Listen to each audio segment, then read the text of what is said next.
আমার শাক বাছা হয়ে গেছে, এখন ভালো করে ধুয়ে নিব। আপনারা আমার সাথে থাকেন, এই শাকে যে কত বালু থাকে আজকে আপনাদের দেখাবো।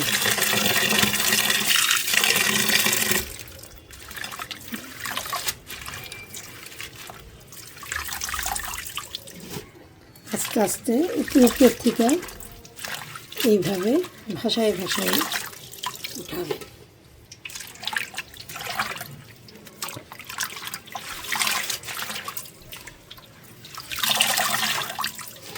আগের দিনে তো শাকে অনেক পোকা থাকতো, পোকার জন্য খাওয়াই যেত না। এখন এত কীটনাশক দেয়, পোকা তো দূরের কথা,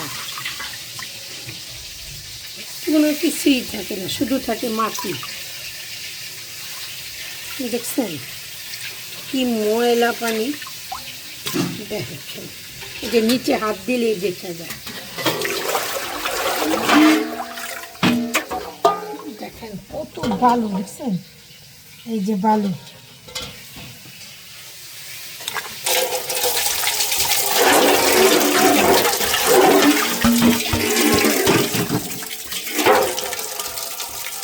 কমসে কম 4টা ধোয়া দিতে হবে শাক, কারণ প্রচুর ভালো শাকে।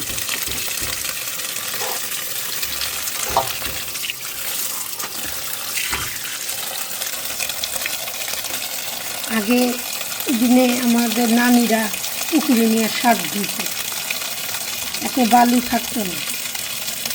বালু সারা জীবনই থাকে কম বেশি, কিন্তু পোকা থাকতো প্রচুর।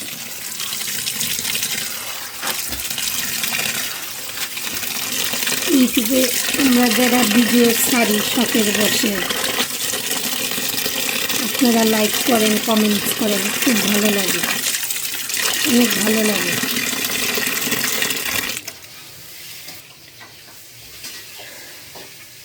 দেখেন এত বাছার পরে একটা আইসা বসে, যে আমার 3-4টা ধোয়া হয়ে গেছে। আমি এই যে চালনিতে উঠাই নিচ্ছি আস্তে আস্তে।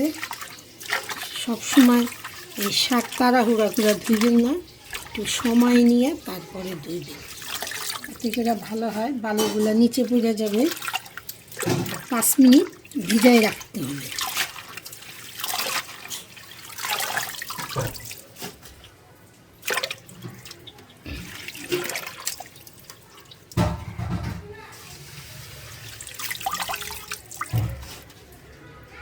দেখছেন, আল্লাহ আপনাদের সবাইকে ভালো রাখুক, সুস্থ রাখুক, দোয়া করি আল্লাহ আপনাদের নিরাপদে রাখুক।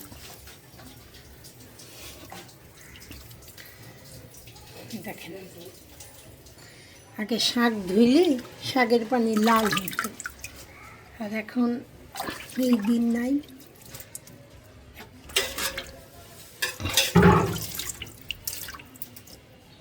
আল্লাহ হাফেজ। আল্লাহ আপনার সকলকে ভালো রাখুক, নিরাপদে রাখুক।